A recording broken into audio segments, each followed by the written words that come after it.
Bonjour, ici Céline Talbot, coach de gestion, formatrice et conférencière. Le thème aujourd'hui, la course, mais cette fois sans fil d'arrivée. Comment on fait pour impliquer votre équipe? Comment les inciter au dépassement de soi, à l'amélioration continue? Comment les inciter à offrir un service à valeur ajoutée? Et par où commencer pour susciter l'engagement puis pour stimuler cette amélioration continue dans l'équipe, mais aussi au sein de l'entreprise? Alors, voici une série de mots-clés qui sonnent peut-être comme de la musique à vos oreilles, mais qui vous donnent des fois du fil à retordre: la collaboration, la coopération, l'amélioration continue, l'efficacité, l'engagement, l'implication, la qualité, un sentiment d'appartenance. On pourrait rajouter l'imputabilité, le travail d'équipe. Alors, je vous invite et je vous propose de découvrir la course, mais sans fil d'arrivée. Il faut quoi? D'abord, il faut s'organiser pour être capable de gagner cette course-là. Et ce que ça veut dire concrètement d'abord, c'est s'engager à faire mieux, de mieux en mieux. D'ailleurs, il y a un client qui a partagé avec moi cette vidéo qui s'intitule The Race Without the Finish Line, que je vais vous inviter à écouter à votre tour. Vous allez avoir le lien si vous cliquez sur l'article pour pouvoir l'écouter. Elle illustre de manière très ludique la quête d'excellence et d'amélioration continue, son impact aussi pour les ressources et la vulnérabilité des entreprises qui s'assoient parfois sur leur laurier. Et c'est souvent un podium éphémère à toute entreprise qui ne sait pas se remettre en question, ni continuer d'évoluer ou trouver des moyens pour satisfaire ses clients, autant à l'interne qu'à l'externe. La course contre la montre, elle est bien réelle et s'engager à faire de mieux en mieux n'est pas une tendance, mais plutôt une exigence grandissante des marchés, des clients, dont, dois-je le rappeler, nous faisons tous partie.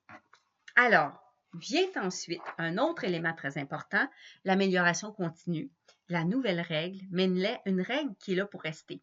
L'amélioration continue, elle prend un sens tout neuf parce que cette exigence continue et grandissante, elle n'est pas prête de s'arrêter. Alors, autant y plonger sans retenue, sans résistance. Mais par où est-ce qu'on commence? Puis comment on fait pour impliquer son équipe? La bonne nouvelle, c'est que cette quête d'excellence-là peut s'avérer un plus pour vous. Vous savez à quel point c'est difficile de fidéliser les employés. Plusieurs croient qu'il s'agit d'un problème générationnel, peut-être, mais une chose est certaine, vos collaborateurs, ils ont besoin de sentir qu'ils contribuent, qu'ils servent à quelque chose. Alors voici le défi qu'ils attendaient. Je me souviens aussi personnellement d'une époque pas si lointaine où il y avait des experts comme des M. Alvin Toffler ou bien Hervé Sériex qui annonçaient tous des changements imminents. Il annonçait cette espèce d'amélioration continue, constante et continue. Puis, il y avait des personnes qui doutaient de leurs avancées à l'époque. Mais je peux vous dire quelque chose, ils doutent peut-être un petit peu moins aujourd'hui. Troisième élément, la qualité, elle passe par le dépassement de soi.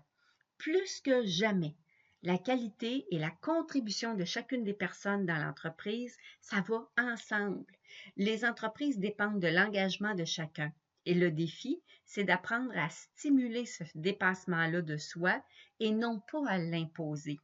Parce que, et pour ça, vous allez avoir la responsabilité d'apprendre à travailler autrement avec vos équipes et les inviter à participer activement à la solution de vos problèmes. Voyez-vous, la qualité, c'est un processus continu. Une course sans fil d'arrivée, pour reprendre le titre de la vidéo. Pourtant, le réflexe premier de nombreux dirigeants, pour toutes sortes de raisons, c'est d'exiger la meilleure solution tout de suite, la meilleure idée tout de suite, le travail sans erreur, l'engagement, le respect, la collaboration, le travail d'équipe, l'autonomie, l'implication. Mais ça ne se commande pas. Ça vient avec beaucoup de travail, beaucoup de temps, beaucoup d'amour aussi, puis de passion, puis d'engagement. Un autre réflexe, c'est celui de copier les entreprises à la mode, de se lancer à la recherche de la méthode ou du processus tendance. Google fait ça comme ça, on va faire comme eux autres. Une entreprise que je connais fait quelque chose, ça marche bien, on va faire ça nous autres aussi.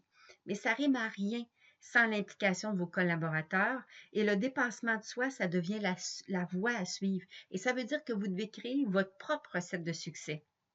Dans le Midi Coaching d'avril prochain, il va porter d'ailleurs sur un sujet qui s'intitule « Attirer, mobiliser puis fidéliser vos collaborateurs ». Puis je vais avoir le plaisir d'avoir une jeune entrepreneure qui va partager avec vous ses bonnes pratiques. Vous allez voir qu'elle n'a pas inventé ça. Elle a vraiment mis le paquet pour créer des choses extraordinaires à son image et c'est ce qu'on veut.